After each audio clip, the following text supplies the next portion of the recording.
Hey, I'm Kerry Grinkmeyer with Best of Us Investors. We're a tribe of about 60,000 people who have come together to make better investment decisions, to learn how to keep more of what we make, and also our third goal is to create family wealth. Our goal is $24 million that we can pass on to our heirs and make a difference in their lives. That's the three goals of Best of Us Investors. If you'd like to join this tribe, go to bestofusinvestors.com, listed down below here, and then sign up for our Discord, and you'll share with us our knowledge, our experience, and become a better investor. This next 2 weeks, I'm broadcasting from down here at the Emerald Coast.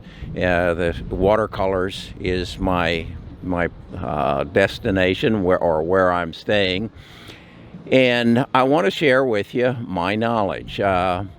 We're moving through the end of 2020, which was a very unusual year. And I'm calling it where we're going to experience the sunset of 2020 and the sunrise of 2021. To that end, this evening, I'm going to meet with my son, who is a registered financial advisor, as I used to be. I sold him my business. I was the largest financial advisor in the Southeast, one of the largest in the nation. And we're going to talk about the sunset of 2020 and what 2021 might bring us. So join us this evening and get an insight into what we think is going to happen. Okay, let's talk about electronic vehicles. I think they're just the part of the wave that's not going to stop. Okay. I don't disagree with you that it's part of the wave that won't stop, but I think it is like pets.com of 1999 at this point. Wait a second. It's overvalued, it's hyped, it's 2% of global car sales, it's limited, there's no infrastructure. Until you build out infrastructure, you can't expand. Until you replace my F-150,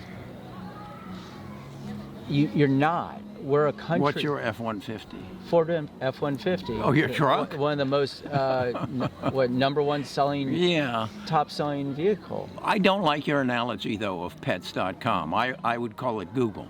It's the Google. Which one of them's a pets.com? Oh, I don't think so. Why not? One's made in Tesla or NIO, are you saying? I'm saying any one of the new, there is going to be, like the .com deal. Mm-hmm. Oh, yeah. There's going to be electronic vehicles all coming out, and somebody's going to fail. And the most obvious that's going to fail is the guy who's been building cars for 100 years. Yeah, because they're so behind. Exactly. It's like IBM. Oh. Why would you? IBM will go the way of Kodak. I agree. Okay? One of these companies is not going to survive, and many of them are not going to survive. What's driving the electronic vehicle situation right now is the media, is the idealist idea that we can have a combustion engine oil-free world. Yeah. Okay? That's your group of people who are trying to save every tree. And yet we live in a world where if you eliminate oil, you eliminate this, you eliminate that, you eliminate this. Certainly. Everything is related to petroleum in some sort of way. And then just to say we're just going to shut off combustion engine vehicles, it makes no sense. You can't duplicate. They're not at a point where you can duplicate a combustion engine, in an electronic form. there will be a time, and it will not, but it's not now. And so this hype and this stock prices are just, they're overblown. Because if I'm a hedge fund trader and I'm rolling 30 billion and I'm leveraging up 3 times, I'm looking for your emotional reaction because I can make money on it. And right now, type in electronic vehicles in YouTube and it's the highest seeked after thing. It's emotion. And when it comes to investing, if you're emotional about your investments, you're going to live in a box. It's just, you're going to lose your butt because there's a group of people out there who want you to make emotional decisions so they can profit. And in the end, you lose your butt. And electronic vehicles are the catalyst for that today. Okay? COVID, every Monday for the last 2 Mondays, it's been a vaccine. Yeah. Okay? They're making money on that while people jump in at the top of it at 9:20 or 9:05 in the morning. The pros are going short against it at 9:20. They're making their money. They already know this stuff. So don't be emotional. And electronic vehicles is just another emotional situation. Allow it to play out. Allow it to settle down. It's like I just said to you, the best time to buy a home is when interest rates are high and there's no demand for purchasing homes because they're at the lowest. And I mean, think about it. If you went back 2 years and bought a home here in watercolor, you'd pay about $500,000 less. So, 20, 30% less. Interest rates were high. There was not as much demand. People are a little tight on money at the time. It's when you buy your home. Values go up. You refinance, boom, you got your situation. Now is the time to sell your home. Okay? This is not, it's just, you got to think in a contrarian point of view because the rest of the world is thinking, the pros are thinking in a contrarian point of view.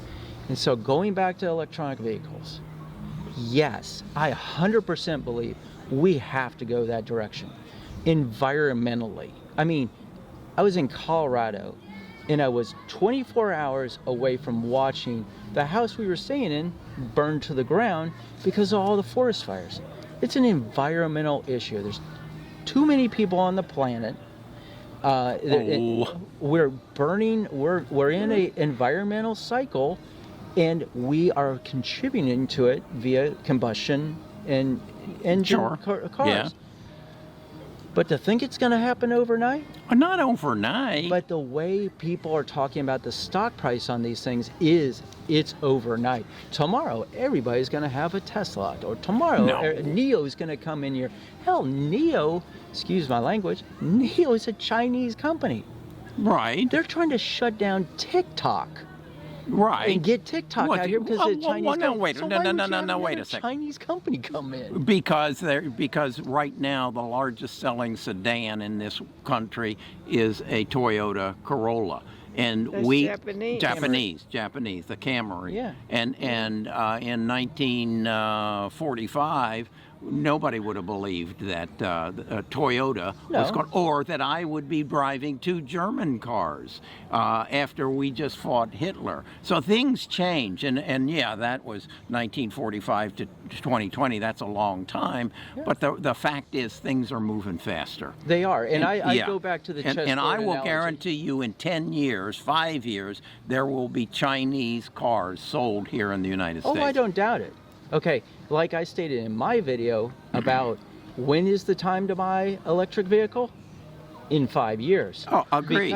Because you look at the depreciation or the change in pricing on these cars. They've gone from an average of $65,000 to $55,000. It's 13.4% reduction in price in 12 months.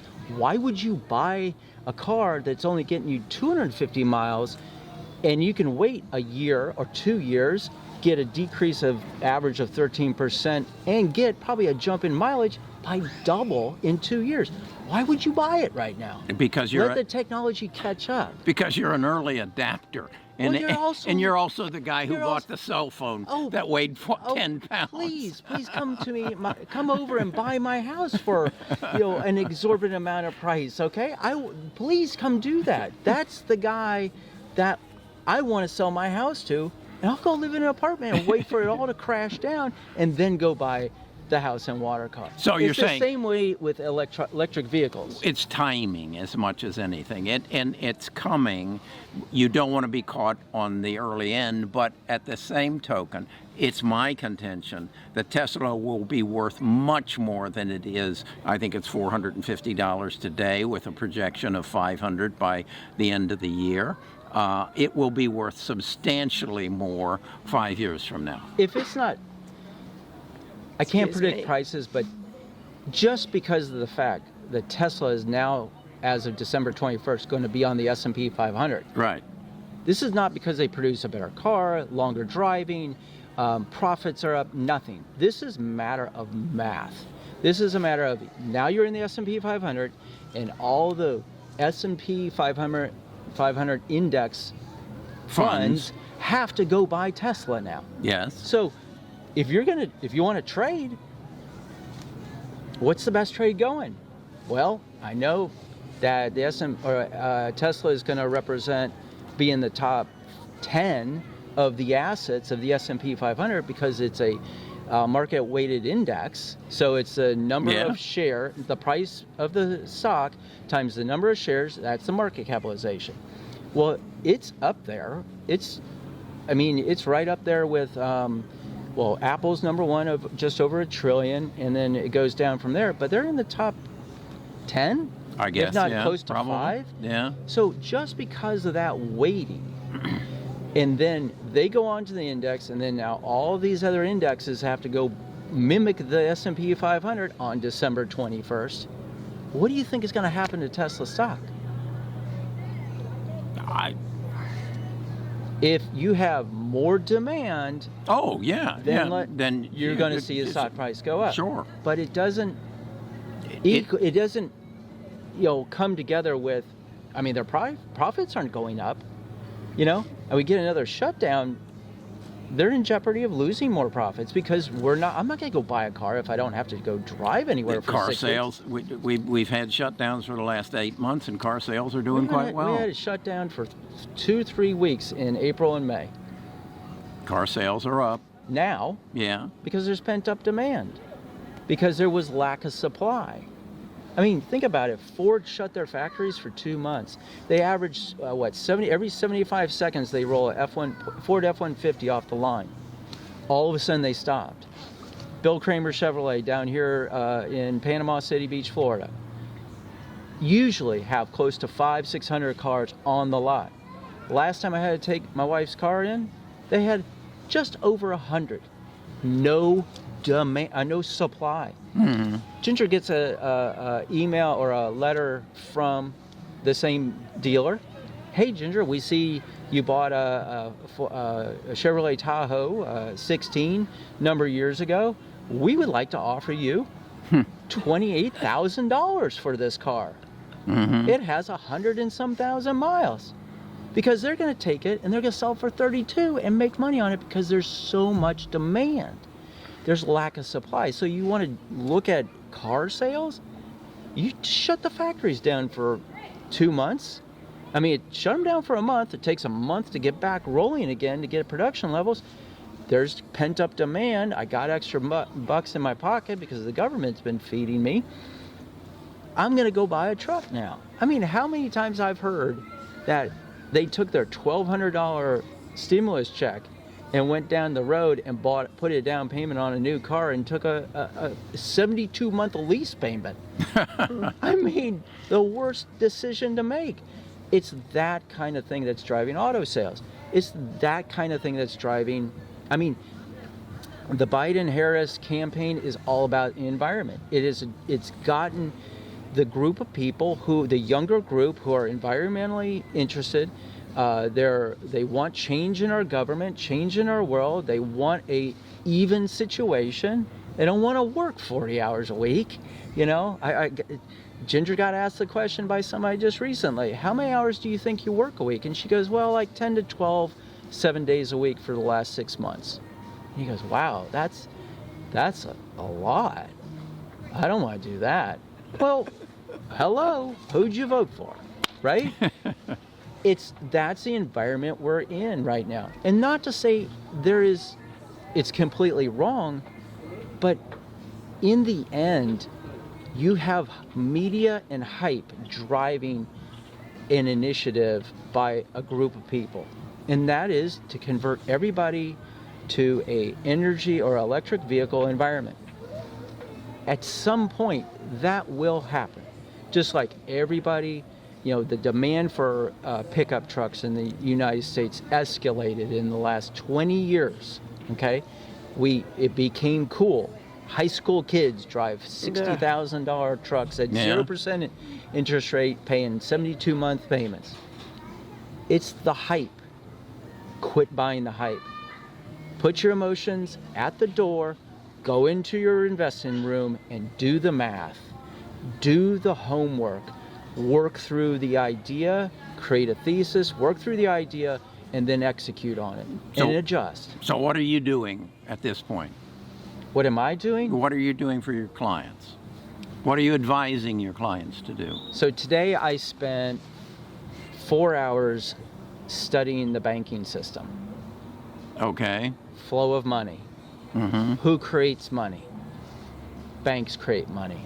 They create money by receiving money from your central bank. They then take it and they multiply it out through lending. Lending creates growth. Okay. I've listened to a number of economists talk about, we're growing again. And I go, who controls growth? Our government doesn't control growth. Who controls growth? Banks control growth. So I went and I dug into the Federal Reserve .gov, and I went in to the stats and started looking where are banks deploying money. Okay. They have had an increase this past quarter of 20% of assets have gone into U.S. Treasuries in equivalents. 20% increase. From there, it's all negatives. Negative commercial lending, double-digit negative commercial lending. First of all, why you would go out and buy a commercial real estate right now? No. You're just going to get hung out to dry, right? Second, residential decrease in lending. Why? Because there's 12 million people who have not paid. They're 90 days behind on their mortgage payments. 13%. Can't get foreclosed on, can't get kicked out yet, but come 12/31 at midnight, that goes away. Right. And the banks are going, holy cow, are we going to get walloped again? Are we going to all of a sudden that 12 million escalates to 24 million 90-day delinquent mortgages, and we get hung out to dry carrying these mortgages? That's what they're scared about. So they're not lending which means they're contracting the growth of our country. We're not growing. We're not growing. What has to happen, and what I believe will happen, is that the big boy will step up, and we will not see a $1 or $2 trillion stimulus. We will see a massive $5 to $10 trillion stimulus, direct deposit on a debit card to you, the individual, not to something, pie in the sky. It will come to you in a debit card, and you will only be able to buy things that drive GDP growth. And what would that be? Go build a house. Go build a house. Don't go buy an existing home. Oh, really? I'm building homes. Go build a home, a new home. Why? Because now you employ more people. That's true. Now you manufacture products. I got nails. I got plumbing. I got metal that needs to be shaped into plumbing goods. I need lumber. Those are GDP growing things. Okay. Okay. For what happened with the last stimulus was people got money in their banks, and they did one of two things. Bought a new car. Well, one of three things. But the majority of them did one of two things. They paid debt off, Okay. and savings increases went up, I believe, upwards of 15 to 18%. Right. People got freaked out because the average person in the United States has $400 that they can go get. Mm-hmm. Okay, you get laid off, how much is your electric bill? Well, if it's $100, well, okay, I got 2 kids and a spouse. Well, we got to eat. Well, that leaves $300 to pay the mortgage, eat. I can't survive. And so what they do, they started hoarding their money. Okay. Instead of that money going into the economy and kickstart the economy again. So it didn't work, really. Okay. It just prolonged things for a while. What we need is the guy's on the gurney, his heart stopped, and they pull out the big old 12-foot needle and they jam it into his heart, and they pump nitrous oxide or whatever into his heart, and his heart, boom, and he jumps up, straight up, and he's alive again. That's where we're at. We're at a point we need the needle in the heart. And nobody's talking about it. We are that close. The number of small business bankruptcies is escalating. Okay? Yeah. It's going up. People are like, I don't have the growth. People aren't buying my products. They're not shopping like they used to. They're not coming to my store because they're going to Amazon or they're going online. You're seeing a trend. Start seeing the trend of movement. Understand what's happening. Contraction of lending, growth shrinks, small business file bankruptcies, or they just close the doors and they're done. We're in an insolvency period of time. The only way you make that happen is get me the paddles and crank it up to 1,000. We're jump starting this baby, and it's big. Boom. And it's with restrictions. It's with restrictions. They gotta control how it's spent. It's going to be a debit card that can only be used for the things listed on the debit card. The IMF recently put out a 79-page paper on the central bank's creation of digital currency. Okay. Okay. Yeah. What that is, now understand, 95% of all transactions done in the world today are done on digital currency. Okay. That's your debit card, your credit card. That's a digital currency. Okay. So central banks are going to create their own version of that, where you will have an account directly with the central bank, not with your Bank of America or Regions Bank or whoever, but with the central bank. And at that point, money will be deployed through them, which then gets directly to you on your debit card. Okay. So if you have a pandemic like this and you need a mass stimulus, boom, you pull out your debit card and you got $10,000 put on it, but you can only spend it on stuff that jump starts the economy again. Is that the height of socialism, or is that communism? No, Carrie. No, Carrie. No. That we are just wanting to make it more efficient and effective, so that we don't have to do all this, funny stuff. We're just making it more effective, Carrie. Okay. Yeah. Okay. Wow. Sarcasm. The point being is, we're at a state. I refer to it as the Grand Canyon. If you've ever been to the Grand Canyon, it's massive. It looks like a movie set. Imagine a balsa wood bridge across. You remember the balsa wood airplanes? Sure. Imagine a balsa wood bridge, and it is. It has a weight restriction on it. Okay. All right. So balsa wood. Yeah. Okay. You got to be no more than 120 pounds. That's it. Right now, I've got 2 meals packed up with my sink and all my TVs and everything, and right now we're in the middle of the balsa wood bridge. And there's a guy on the other side going, hey, you can't do that, you're gonna break it. And the balsa wood bridge is starting to do this. Go look at the banking information. Go look at what the banks are doing. In other words, you're saying we aren't going to have a crash because the government's going to pump out $7 to $10 trillion, but there are going to be restrictions on it. and the survivors are going to be the strongest, and the weakest are just going to disappear, and we'll restart over. Basically, yeah. Okay. And so what happens to this beautiful resort here, where Well, you live? It made it through the first time. it did. It but will, I also it will make it Two- to the second time. 2011, I was renting a home here. We moved from Birmingham. I rented that house. I actually made money on that house because Yeah. middle class person making six figures couldn't get a mortgage because the banking system contracted. They Okay. weren't lending, so they rented my house for $3,500 a month. Mm-hmm. My mortgage was $2,700.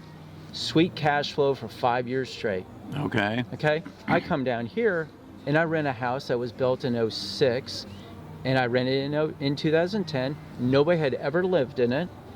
Mm. Builder said, I will sell this house in 2014, Mm-hmm. and I'll get my $500,000 I paid for the lot, plus I'll make another $1 million on it. Mm-hmm.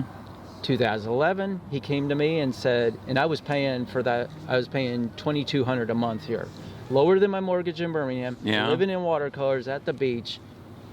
That Holy was- cow! That's good. That's good living. I was good living. It was cheaper to live here than in Birmingham. And he came to me in 2011 and said, "You want to buy the house?" Mm-hmm. And I said, "How much?" He said, $700,000. Yeah. Because I was carrying a second mortgage, because the banking system was tight on money, I was like, because of the industry Can't I'm put it in, I together. can't go put a REIT together or a fund together. I can't do that. I'm going to have to pass. We moved out in 14. A month later, he sold it for $1.6 million. Wow. Today, that house is just over $2 million. Wow. Wow. Biggest miss Opportunity. But sort of that part of me says, it'll come back around. It'll come back around. At some point, Okay. it'll come back around. Now, if my whole stimulus thing comes about, it's just going to be delayed. Okay. Yeah. Because at some point, we have to reset. We've been living on leverage and time. momentum. You look at the market yeah, well, since no, 09. that's very true. The question is, how long can we do that for? That's the question, and I guess the question investors have to ask is, how long can you resist the temptation? Can you resist the temptation? And you and I have seen it in the .com, and then we saw it in the subprime, Yeah. and I can remember walking on a beach with you and saying, if it's too good to be true, it's too good to be true. Yeah. Oh, Yeah. totally. Or everything comes to an end. That's the other best piece of advice. It all will come to an end, Yeah. and then we'll start another cycle. It's Okay. it's full investment cycle. Look at where we're at. Understand the mechanics. You know, it's like I use this. I tell clients all the time. I love watching sinkhole videos on YouTube. Sinkhole. You know what a sinkhole Yeah, is? yes. Right? Where a car just. Boop. Yeah, I love it. Yeah. Because I think it is the perfect analogy Oh, wow. of Wow. where we're at right now. This looks great. And then all of a sudden you start seeing little cracks around the edges. But nobody really ever looks out on the outside of the edges. They always look in the middle. Yeah. And then all of a sudden it goes like this. Yeah. And that's where we're at. It can be stayed off by massive stimulus. But at Yeah. some point, those cracks don't. Okay. They get deep. All right. Sinkhole analogy. Good. All right. I'm We're just about to freezing. lose the sun. Nita's freezing. And this was a stimulating conversation. Started with a Tesla and electronic vehicles and ended with a sinkhole. So take what you can, take what fits you, work with it, and just don't tell me you weren't warned. Okay, that was our sunset broadcast And as you can see, he has pretty strong opinions, some of them contrary to mine. But what we're here is to do is to share our knowledge, share our experience. We're not your financial advisor. We're just maybe a resource that you can come to, and we can help you make better financial decisions, learn how to keep more of what you make, and hopefully create some family wealth.